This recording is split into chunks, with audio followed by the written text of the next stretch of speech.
Retro Roblox games. They exist. They're a nice thing to reflect on, and they serve as staples for what it was like for Roblox back in the day. But over time, as most things do, they improve, which leads us to where we are today. Now, let's talk about modern retro Roblox games. Yup, we're going backwards. These are two words that completely contradict each other. Over the last couple of years, modern retro Roblox games have been slowly showing up on the homepage more and more. And not even one or two of these games got popular. Many retro-style Roblox games were suddenly gaining popularity. I only began realizing the pure mass of these games thanks to videos The Annoying World of Quirky Retro Roblox Games by Jick, and I'm Not Saying That Title by Bredian. These games are really easy to make in terms of building, and it's a really popular art style, which explains why there are so many of these games in general. But when there's a lot of one thing, there are bound to have some stinkers in there. So in this video, I'll be discussing what makes modern retro Roblox games good or bad, and whether this genre as a whole is good or bad. But before we do that, we need to define what a modern retro Roblox game is. A modern retro Roblox game, as I like to call it, is a Roblox game made in the modern day but features aspects from retro Roblox from the 2000s or 2010s. Say for example, the simple stud texture, one of, if not the oldest texture to ever exist on Roblox. Despite its age, it is still one of the most used textures to this day thanks to the existence of these Roblox games. Modern retro Roblox games also tend to include characters with these retro type designs. The most common type of these is a simple blocky character with different colored body parts. As I said earlier, pretty easy to make. So now we've explained what a modern retro Roblox game is, what actually makes a good one. I feel like every good modern retro Roblox game just needs to have two simple things. Obviously a retro art style or retro characters, and good, unique gameplay. That's it. Put most of your effort into the gameplay and less into the visuals, or whilst trying not to make the visuals look too ugly. It is appalling to me how many games get this formula wrong. Also, it's good to point out that spamming the stud texture does not make your game look pretty. I understand it was extremely prevalent during the early years of Roblox, but these stud textures should be used in moderation and not spammed on every wall and floor. Now that we've gone through what makes a good modern retro Roblox game, let's take a look at them and determine whether or not this genre is a good thing as a whole or not. Also, this is my opinion on these games. You can like or hate all of these games if you want to. I'm not here to say I don't support this game and neither should you, or vice versa.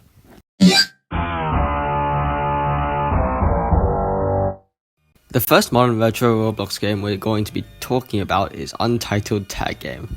Now, I've seen this game floating around YouTube Shorts with that one living tombstone song over it, so I had some sort of an idea of what the game was like.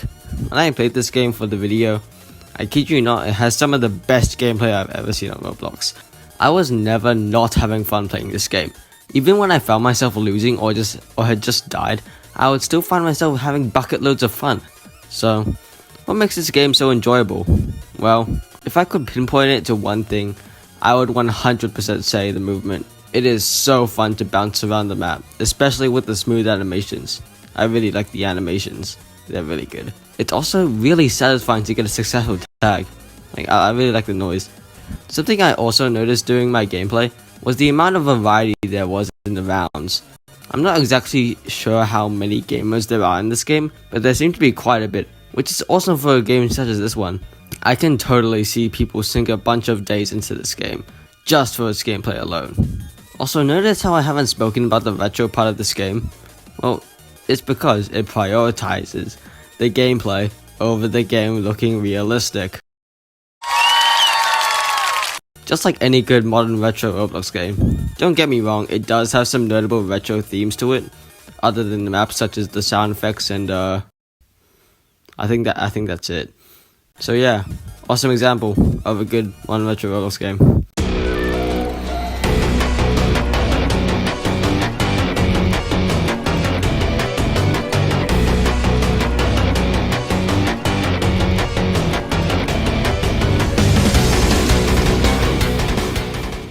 Forsaken.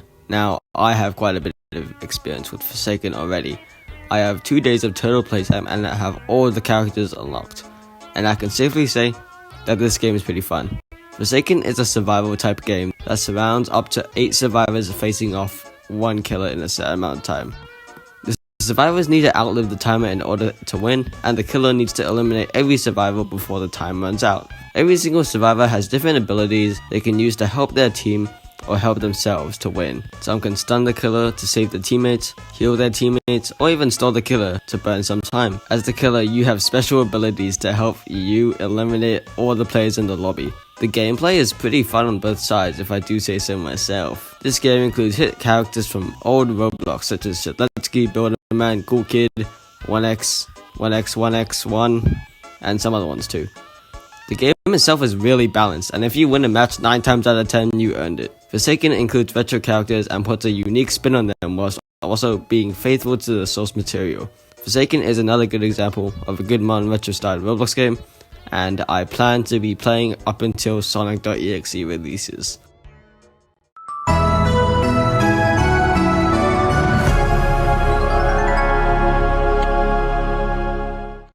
The last but not least good modern retro Roblox game we're going to be talking about is Block Tales. I've only really heard of Block Tales floating around on YouTube and being referred to as Peak Tales and the best Roblox game ever made. So I was obviously pretty keen to see what the hype was all about. So is this game good? Yeah. Well, that's why I put it in the good tier. I can definitely understand where people are coming from. Block Tales is an RPG based on Paper Mario 64 and Earthbound, but for me personally, it reminds me a lot of Undertale and Deltarune. The story basically revolves around the player trying to retrieve the sword fights on the heights and finding different enemies that try to stop the player. I love the gameplay so much, and how it revolves around you hitting your attacks and dodging the enemy's shots. I also found that a lot of the characters in the game have a lot of personality and charm to them, which I found to be quite cool. If you couldn't tell by the gameplay, all of the different areas are extremely well built, but not well enough that it doesn't look ugly when paired up with the retro Roblox textures. That's a good thing. It's a very limited art style, and yet they somehow managed to do so much with it. It also uses the retro sound effects, just like the last 2 games I previously talked about. What's gambling really costing you? For free and confidential support, call the number on the screen or visit the website. First game we're going to be talking about is Souls RNG. We all know Souls RNG, and any other RNG games for that matter. To explain it simply, Souls RNG focuses every single ounce of its gameplay into gambling. Basically, you can click on a roll button, and it determines what kind of aura you can get based on chance. That's really it. These auras don't really do anything at all besides to look pretty sick, I can't lie.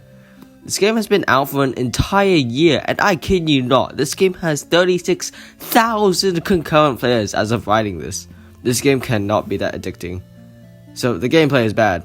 What about the retro visuals? Well, yeah, it's also not the best. Someone please tell these people to stop using the stud texture for wars. Okay, so the first night is never usually that bad in any of the games, so I'll play through. Scary horror game. Yes, that's actually how it's pronounced. As you might have guessed, this is a parody. Or is it? The game seems to be played off as one, but attempts to be serious with the story and gameplay later on. But it still falls flat, which is why I'll be talking about it. Before I begin critiquing this game, though, I should probably give a quick rundown of what happens as this game revolves around a story. Basically, this crazy guy kills everyone at this party and then goes home before he defends his house from 3 waves of zombies. After that, he goes to sleep in his closet. There's a 5 Nights at Freddy's segment that lasts the majority of the game. After the crazy guy wakes up, he burns his house down. Yeah, he burns his house down. After he does that, he heads over to the gas station to fill up his car. The cashier recognizes him as the guy that killed hundreds of people at the party. Then the crazy guy kills him and flees the country. The end. Now, time for my actual critique for this game. As stated earlier, this game tries to seem like a parody game before becoming more serious, unquote, with its story and gameplay. But I really don't think it's executed well. The main segment of this game is very obviously just ripped from 5 Nights at Freddy's 4. Like, down to the actual sound effects. This take of making the game scary is extremely unoriginal and would have probably worked better if it featured more unique gameplay. Also, the visuals. Oh my days, the visuals. They are so ugly. Why do people use the stud texture for wars? I just don't get it. Who looks at this and says to themselves, oh, this for sure looks visually appealing? The art direction this game takes is so inconsistent. Sometimes they use realistic assets, and sometimes they don't. And that's all I have to say. Surely it can't get worse from here.